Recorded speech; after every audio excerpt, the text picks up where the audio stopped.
Bismillahirrahmanirrahim. Assalamualaikum warahmatullahi wabarakatuh. Waalaikumsalam. Alhamdulillah, hari ini sesuai dengan rencana kita akan melakukan diskusi santai dengan seluruh mantan bupati, wakil bupati, dan mantan ketua DPRD Kampar dalam rangka HUT Kabupaten Kampar yang ke-70 tahun.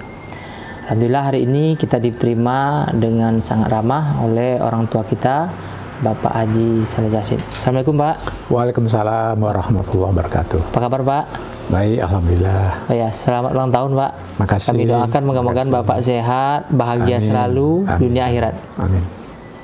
Apa kesibukan Bapak hari ini, Pak? Sekarang ini ya ada usaha sedikit-sedikit untuk melanjutkan pensiun ada, tapi nggak terlalu saya konsentrasi. Ya, banyak menikmati hari tua, pensiun ya, olahraga.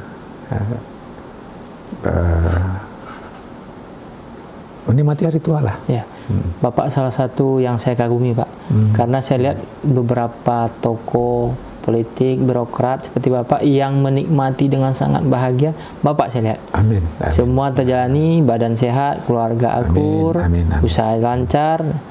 Jadi memang Bapak termasuk tokoh yang kami kagumi. Amin. Amin. Kalau boleh tahu, Pak, cerita sedikit, Pak, bagaimana perjalanan hidup Bapak dari kampung, barangkali dari Pujut sampai jadi orang besar seperti ini. Ini mungkin jadi motivasi buat kami generasi muda ini, Pak. Ya, saya di kampung itu dulu kan tidak ada sekolah. Saya umur 10 tahun itu masih telanjang bulat. Main sama anak-anak. Di Pujut, Pak, ya? Pujut itu. Iya, iya. Mandi di sungai, wah, puluhan ratusan anak sebaya saya itu tidak ada sekolah. Iya, iya. Kerjanya main lumpur, mandi di sungai, nggak pakai celana. Nah, satu kali ada saudara kami juga pulang dari sekolah madrasah Darul Ulum di Kota Tengah. Ada 7 orang pemuda, nggak tahu dulu hebat itu orang tuanya ngirim anaknya ke sana. Iya. Nah, satu namanya Guru Arul, masih sepupu saya, dan adiknya Haji Ali. Pulang dia ditengoknya lah orang-orang sebaya saya nih, udah umur 10 tahun masih berkeliaran, nggak ada sekolah. Jadi dia bilang sama orang tua-tua, saya membuka sekolah, tolong besok antarkan anak-anak yang mau masuk sekolah, saya ajar. Itu di Pujut, Pak? Di Pujut. Itu dia nggak pikir gaji, dia buka sekolah aja. Iya. Nah, akhirnya datanglah 4 orang, saya 1, ada teman saya lagi 3 orang. Nah, itulah murid pertama dia, 4 orang. Diajarnya lah membaca, menulis, berhitung, 3 macam saja, membaca, menulis, berhitung. Tahun berapa itu, Pak? Tahun 56, mungkin 53 ya. 53 ya. 52, 53 lah. Iya, iya. Baru-baru merdeka tuh, Pak, ya? Iya. Berarti umur saya berarti udah berapa sih, Pak? Iya. 52, 53, berarti udah 10 tahun lagi umur saya. Iya. Saya lahir tahun 42 kan. Sebelum merdeka, Pak, ya? Iya. Iya. Nah, setelah kami masuk, terus adiknya ngajar, Haji Ali namanya. Banyak murid, makin banyak. Iya. Tapi murid pertama dia saya lah. Setelah 3 tahun, dia katakan, tidak ada lagi mau diajarkan, apa lagi mau diajarkan? Zaman dulu kan ada cuma kelas 3. Betul. Ya kan? Tapi orang-orang tua sudah sepakat, karena ayah saya kebetulan dia punya kebun, punya anak buah, dianggap orang itu sanggup lah. Suruh mintalah ayah saya supaya saya disekolahkan. Kirimlah Saleh itu ke Sedinginan namanya, kampung Sedinginan. Sedinginan di mana? Itu Sedinginan sekarang kan kira-kira zaman itu 1 hari 1 malam naik kapal, naik motor baru sampai. Iya. Itu sudah zaman Belanda, sudah ada sekolah SD negeri Di sana, Pak, ya? sudah lengkap, sudah bagus, dan terbaik di Sungai Rokan itulah. Jadi rame lah minta sama ayah saya supaya saya disekolahkan ke sana. Karena di sini dianggap sudah selesai. Betul. Ini kelas 3. Zaman dulu ke SR kelas 3. Iya, betul. Tidak pakai rapor, tidak pakai apa, pokoknya sudah selesai. Pokoknya udah kelas 3, Pak, ya? Jadi kebetulan abang saya dapat jodoh pula, kawin sama orang Sedinginan. Nah, pas bersamaan abang saya kawin, saya selesai sekolah, ayah saya bilang, dah, kau sana sekolahkan adikmu di sana, abang saya. Yalah. Maka masuklah sekolah di Sedinginan. Saya masih ingat datang ke sana, besok ada guru sekolah itu datang ke sekolah ya. Ya. Saya datang, ini mau sekolah, mau kelas berapa? Saya bingung mau kelas berapa ini. Abang saya cepat, mau naik kelas 4, Datuk ada. Panggil Datuk Sweet kan. Dan di puncak ada kelas 3. Oh ya, kan ada rapor, kan ada apa? Betul. Diuji. Oke, ada satu anak dari Medan. Anak Jawa kita datang ke situ, dia sekolah di Medan. Berdua kami diuji sama dia. Buat hitungan di papan. Itu saya sebentar selesai, kalau hitungan cepat kan kita tiap hari belajar berhitung. Betul. Dapatlah spontan dia penuh lah kan, benar semua. Yang ini tidak tahu tuh. Habis itu oke, disuruh buat bikin gambar apa aja. Bikin gambar. Saya tidak pernah belajar menggambar tuh, tapi ingat pohon, gambar pohon. Udah, gambar pohon itu aja. Lulus. Sekarang masuk kelas 4 besok ya. Masuk kelas 4. Ini kau tetap kelas 3. Yang perempuan itu. Nah, situlah saya mulai masuk sekolah yang beraturan. Sampai tamat di sana kelas 6 ya? Kelas 6. Selesai kelas 6, kita ujian di Bagan. Terus ada keluarga juga di Bagan itu. Ayah saya nitip, saya sekolah di Bagan, SMP kelas 1. Tapi hanya 1 tahun saya di sana, saya pindah ke Pekanbaru. Karena teman-teman saya, Musni Tambusai, itu angkatan Bapak ya? Angkatan saya. Dia sudah di sini. Dia bilang, enak lah Pekanbaru, ngapain di Bagan? Saya minta ayah saya, oke, saya pindah ke Pekanbaru. Nazaruddin Tambusai itu dulu, itulah guru orang kita dari Semerokan, Tobais. Dialah ketua grup kita. Betul. Itu transportasi Pak, dari Bagan ke sini tahun itu pakai apa Pak? Dari Pujut ke Bagan itu naik bot. Ya, kemudian dari zaman itu udah dibuka jalan namanya Lin 10 di Sungai Rangau. Terus 10 kilo jalan kaki. Baru ada mobil antar ke Duri. Itu Kaltek tuh Pak? Zaman itu jalan Kaltek. Jalan Kaltek ya. Tapi mobil masyarakat. Jalan Kaltek. Betul. Nah, karena itu pindah ke Pekanbaru tahun tahun 60. Saya masuk 60 lah. Masuk kelas 1 SMP, kelas 2. Karena saya sudah 1 tahun di Bagan. Kelas 2. Tahun 62 tamat SMP, mau masuk SMA. Ya, masuk SMP mana tuh di sini Pak? SMP 1. SMP 1. Negeri 1. Nah, teman-teman saya akrab satu Musni. Kita janji kita sekolah Jogja, SMA kita Jogja. Saya minta ayah saya setuju. Tapi waktu sudah tamat SMP mau ke Jogja, si Musni bilang, aduh Atuk, saya belum boleh berangkat. Nanti katanya kelas 3 baru boleh pindah. Saya kecewa. Jadi saya mau mendaftar di sini kan, masuk SMA kelas 1. SMA 1. Tapi nggak belajar, udah kecewa. Ini dulu 1 kuartal ya, atau baca gitu, rapor semerah semua. Waduh, belum pernah rapor semerah. Iya. Akhirnya karena memang nggak semangat Pak ya, kecewa ya. Ikut preman kan, orang sana kemari. Tapi saya sadar sendiri ini bahaya saya. Lapor ayah, sampai pindah ke Padang. Ayah saya setuju aja, mana kamu sekolah boleh pilih. Bisa ke Padang. Sekolah saya di Padang sampai tamat. Waktu itu mandiri aja Pak ya, Bapak ngurus mana-mana sendiri. Zaman itu mana ada orang tua. Betul. Zaman itu tidak sulit juga. Datang lapor dulu, rapor udah masuk, tidak sulit. Jadi pindah ke Padang SMA berapa itu Pak? Saya SMA 2. Baru dibuka. Karena sekolah baru. Sekolah baru saya bisa masuk. Saya masuk kelas. Tamat sampai kelas 3 ya. Habis itu saya lapor ayah saya, kata ayah saya hanya sanggup menyekolahkan kamu kan sampai SMA. Dari dulu saya bilang. Sekarang kami udah tamat SMA. Nah, aku tak sanggup lagi. Yalah, terima kasih ya. Saya udah senang sekali tamat SMA, udah hebat saya bilang. Cuma saya mau ke Jawa nih. Oke lah, kalau ke Jawa kami kasih ongkos. Berangkatlah ke Jawa. Waktu itu transportasinya apa ke Jawa Pak? Naik kapal dari Teluk Bayur. Bapak dari Padang langsung balik Padang dari lagi. Sini ya? Balik Padang. Naik kapal. Itu udah ijazah kelas 3 tuh Pak ya? Ada. Tamat SMA. Tamat SMA. Jadi di Padang sana karena nggak ada tempat tujuan kan? Betul. Ada untuk temu teman, diajak satu rumah. Sekolah masuk sekolah swasta, kita nggak ada kerjaan, ya daftar ikut MAPRAM pas peristiwa 1 Oktober itu kan, 30 September itu, pemberontak PKI itu malam. Jadi Kita sedang apa itu di Mapram ya. Waktu itu Bapak udah di Jakarta? Di Bandung. Oh, di Bandung ya? Bandung. Saya dari Jakarta tinggal sebentar masuk ke Bandung. Kuliah Bapak di sana? Belum ya? Mau kuliah. Saya keluar karena saya masuk Unpad terlambat, tapi saya nggak ada uang, saya mendaftar juga. Yeah. Berani-berani aja kan, tapi dia udah terlambat. Nah, masuk swasta. Ada orang Bagan situ, diajak situ pindah sekolah swasta. Tapi kalau swasta nggak ada uang sekolah, keleler juga. Iya, betul. Nah, ya. Jadi antara sekolah dan nggak sekolah itu. Iya. Sekolah jadi cari makan sendirilah. Jual rokok apa segala macam. Tapi cari hidup sendiri. Di Bandung tuh Pak ya? Bandung. Setelah lama saya kerja di Sesquad sebagai pegawai sipil sebentar. Waktu itu sedang kuliah tuh Pak ya? Iya, sedang kuliah. Sambil kuliah kerja di Sesquad. Kerja situ Sesquad. Tapi nggak ada gaji. Terus ada penerimaan calon perwira, CAPA ya. Saya dibisik ke teman, itu buka ada penerimaan. Ya, udah daftar.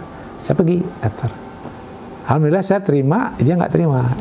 Dia ngajak ya? Saat 100 orang dicari untuk intelijen. Jadi 100 orang tamat SMA untuk dilatih menjadi calon perwira tenaga intelijen lapangan. Itu BAIS itu Pak? Waktu itu di PIAT, Dinas Pelaksana Intelijen Angkatan Darat. Tapi belakangan kita lebur jadi BAIS. Itulah inti BAIS itu. Oh, jadi petugas lapangan. Dasarnya itu Pak ya? Petugas lapangan BAIS itu kita lah. Yang 100 orang itu. Dilatih khusus intelijen. Di Cilendek, Bandung kan. 8 tahun saya tugas di intelijen sampai pangkat saya kapten. Itu dinas di Bandung, Jakarta? Waktu itu saya bertugas di Dinas Pelaksana Intelijen Angkatan Darat. Saya bertugas di Padang. Oh, keliling Pak ya? Bertugas di Makassar, bertugas di Jambi, keliling lah sebagai petugas intelijen lapangan. Betul. Saya dulu di Sulawesi, lama juga mengikuti perkembangan bekas pemberontakan Sanusi Daris, intelijen lah kan. Tapi 8 tahun saya di intelijen, nggak sanggup saya sekolah jadi intel kan. Betul. Kita orang nggak boleh tahu kita tentara tapi intel. Iya. Nah, ada pembukaan Akademi Hukum Militer, saya lapor komandan, Pak, mohon izin Pak saya masuk Akademi Hukum Militer. Oh ya boleh. Saya suka kalau anak buah saya mau sekolah, saya setuju ya. Nah, masuklah saya Akademi Hukum Militer. Itu tahun 75 kali. 75. Enggak ya. Tahun berapa itu? Tahun 8. Iya ya, mungkin sekitar itulah ya. Iya 74 75 lah. Ya, masuk Akademi Hukum Militer lama. Masuk akademi, terus magang lagi, masuk perguruan tinggi. Hampir 9 tahun saya sekolah. Iya. Jadi sibuk antara sekolah dengan pendidikan lah. Nah, kemudian setelah tamat jadi sarjana hukum, umur 42 saya baru titel SH saya keluar. Baru saya dapat sarjana hukum. Nah, kami bertugas di Badan Pembinaan Hukum ABRI. Nah, di sana dengan cepat saya jadi jaksa militer, jadi hakim militer, angkat. Terakhir saya diberi tugas sebagai wakil kepala auditorium militer di Sulawesi Selatan Tenggara. Pangkat di Makassar tuh Pak? Makassar Letnan Kolonel, saya wakil kepala. Terus Pak Bupati Kampar meninggal, tentara. Pak siapa waktu itu Pak? Waktu itu Pak lupa nama nanti. Waktu itu Bapak masih di Makassar ya? Masih Makassar. Ya. Tapi teman-teman dari sini udah banyak tahu saya tentara. Nah, waktu itu sedang hangat-hangatnya pertukaran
dan generasi